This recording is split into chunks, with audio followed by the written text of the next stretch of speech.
Hello everyone, welcome back. Study ম্যাথমেটিক্সে প্রত্যেকে স্বাগত জানিয়ে পঞ্চম শ্রেণী থেকে দশম পাঠ পৃষ্ঠা নং 139 ভিডিও পাঠ নং 8 করব। আজকে আমরা 1 আর 2 দাগের অঙ্কটি করব।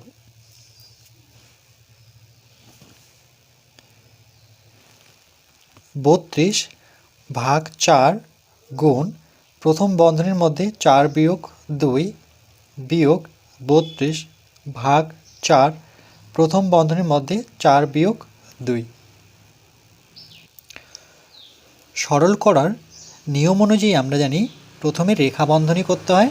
যেহেতু এই অঙ্কে কোনো রেখা বন্ধনী নেই, এবার রেখা বন্ধনী কোনটাকে বলবো? যদি সংখ্যার উপরে দাগ দেওয়া থাকে সেটা হচ্ছে রেখা বন্ধনী। রেখা বন্ধনী না থাকলে পরের নিয়মগুলো মেনে চলতে হবে, যেমন প্রথম বন্ধনীর কাজ, দ্বিতীয় বন্ধনীর কাজ, তারপরে তৃতীয় বন্ধনী। তাহলে প্রথম বন্ধনীর কাজ আমরা আগে করব, অর্থাৎ 4 থেকে 2 বিয়োগ করব, আর এটা 4 থেকে 2 বিয়োগ করব। তাহলে সমান 32 ভাগ 4 গুণ 4 থেকে 2 বিয়োগ করলে কত? 2। তাহলে প্রথম বন্ধনী কাজ করলাম, তারপরে বিয়োগ চিহ্ন দিয়ে 32 বসাবো, তারপরে ভাগ চিহ্ন নেব, 4 বসাবো। এবার দেখো এখানে যেমন 4-এর পর গুণ চিহ্ন ছিল, কিন্তু এখানে কোনো গুণ চিহ্ন নেই বা কোনো চিহ্ন নেই। তাহলে সেই ক্ষেত্রে নিয়মটি কি? দুটি বন্ধনীর মধ্যে আমরা একটি সংখ্যা ও একটি বন্ধনীর মধ্যে কোনো চিহ্ন না থাকলে সেখানে এর আছে বলে ধরে নেওয়া হয়। তাহলে আমরা এখানে কোনো কিছু দেওয়া নেই, এই জন্য এর কথাটি লিখব, তারপরে বিয়োগ করব। 4 থেকে 2 বিয়োগ করলে কত? 2 পাবো। নিয়ম মেনে অঙ্কগুলো করতে হবে। এরপর আমরা নিয়ম অনুযায়ী আমরা কি জানি? প্রথমে ভাগ, তারপরে গুণ করতে হয়। তাহলে এখানে গুণ আছে, ভাগ আছে, কোনটা আগে করব? আগে ভাগ করব, অর্থাৎ 4 দিয়ে 32কে ভাগ করতে হবে। তাহলে 4-এর ঘরে নামতা পড়লে 4 আসছে 32, ভাগ হয়ে গেল, তারপরে গুণ চিহ্ন দিয়ে 2 বসাবো। এটা মনে মনে হিসেব করে বসাতে হয়, তবু আমি ভাগটা করে দেখাচ্ছি। যদি আমরা 4 দিয়ে 32কে ভাগ করতাম, তাহলে 4-এর ঘরে নামতা পড়লে 4 আসছে 32, তাহলে ভাগফল কত? 8 পেলাম। এই জন্যই এখানে 8 বসালাম, তারপরে বিয়োগ চিহ্ন নেব, 32 বসাবো। এবার প্রশ্ন হলো আগে ভাগ করব না এর কাজ আগে করব? কেন নিয়ম অনুযায়ী ভাগ আগে করে নিতে হয়, কিন্তু এখানে নিয়মটা একটুখানি পরিবর্তন। যখন এর আছে, এই যে এর আছে বলে ধরে নেওয়া হয়, এর জন্য যে গুণ হয় তা ভাগের আগেই করতে হবে। বলছে ভাগের আগে এর কাজ করতে হবে না, এর কাজ আগে করে নিতে হবে। এর কথার অর্থ হচ্ছে গুণ হয়, এর জন্য যে গুণ হয় তা ভাগের আগেই করতে হবে।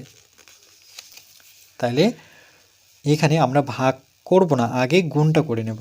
তাহলে 32, তারপরে ভাগ চিহ্ন দেব, 4 আর 2, এর কথার অর্থ যেহেতু গুণ, তাহলে আমরা গুণ চিহ্ন দেব না, আমরা গুণ করে নেব মনে মনে। 4 দুগুণে কত? 8। এবার ভাগ করতে হবে। আবার এই নিয়মটা ভাগ করব না গুণ করব? আগে ভাগ করতে হয়, তাহলে আগে এই ভাগটা করে নেব, তারপরে গুণ করব। তাহলে সমান, এখানে গুণ করে নিতে পারি আমরা, 8 দুগুণে কত? 16, তাহলে এখানে 16 করে নিই। এই ভাগের সাথে এই গুণের কোনো সম্পর্ক নেই, তারপরে বিয়োগ। এবার এখানে আমরা ভাগটা আগে করে নেব। 8-এর ঘরে নামতা পড়লে 4 আসছে 32, 8 দিয়ে 32কে ভাগ করলে 8-এর ঘরে নামতে 4 আসছে 32, তাহলে বিয়োগ ফল কত পেলাম? 4 পেলাম। এবার 16 থেকে 4 বিয়োগ করলে কত হবে? 12। এভাবে কিন্তু নিয়ম ধরে অঙ্কগুলো করতে হবে।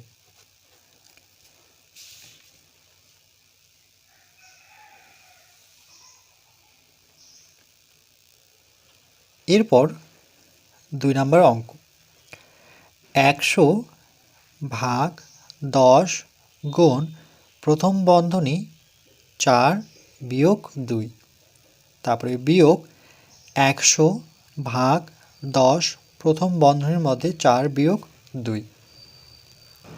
তাহলে নিয়ম অনুযায়ী আমরা প্রথম বন্ধনীর কাজ আগে করব। তাহলে 100 যেমন আছে তেমনই বসাবো,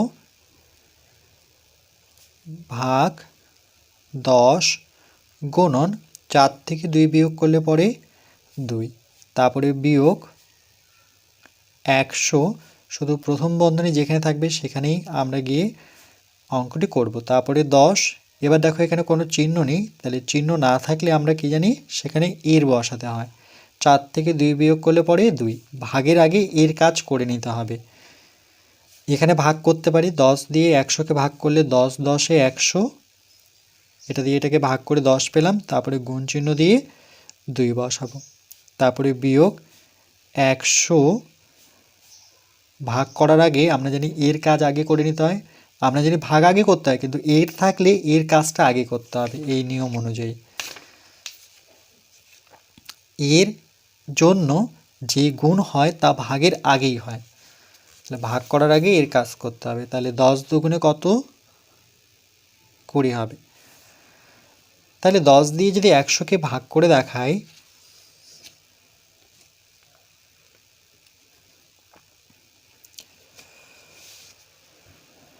এক যেহেতু 10-এর থেকে ছোট, তাহলে বড় করতে গেলে দুটো সংখ্যা নিতে হবে। তাহলে দুটো সংখ্যা কত হলো?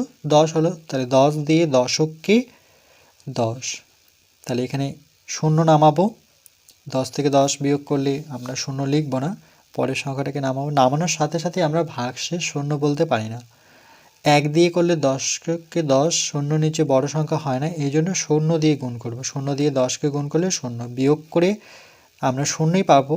এবার ভাগশেষ শূন্য বলতে পারি। তাহলে আমার ভাগ ফলে পরিবর্তন আসছে, সেটা কত? 10, নতুবা 1 হতো, 1 হলে কিন্তু ভুল হতো, তাহলে এই জন্য এখানে 10 বসিয়েছিলাম। এরপর কি করব আমরা? এই গুণের সাথে এই ভাগের সম্পর্ক নিই, তাহলে এখানে গুণটা করে নিই। 10 দুগুণে কত? 20, তাহলে এখানে 20 বসাবো, তারপরে বিয়োগ চিহ্ন, আগে ভাগ করে নিতে হয়। তাহলে 20 দিয়ে 100কে ভাগ করলে 5 20 100, কী করে করলাম এখানে মনে মনে হিসেব করবে। 20 দিয়ে 100কে ভাগ করলে পরে 10 যেহেতু 20-র থেকে ছোট, তাহলে একবারে 3টা সংখ্যা নেব। তাহলে এখানে 5 যদি বসে, 5 দুগুণে কত? 10, আর শূন্যটা আমরা ডান দিকে বসাবো। তাহলে 5 করে 100, তাহলে বিয়োগফল কত আসলো? 5। তাহলে 20 থেকে 5 বিয়োগ করলে কত? উত্তর হবে 15।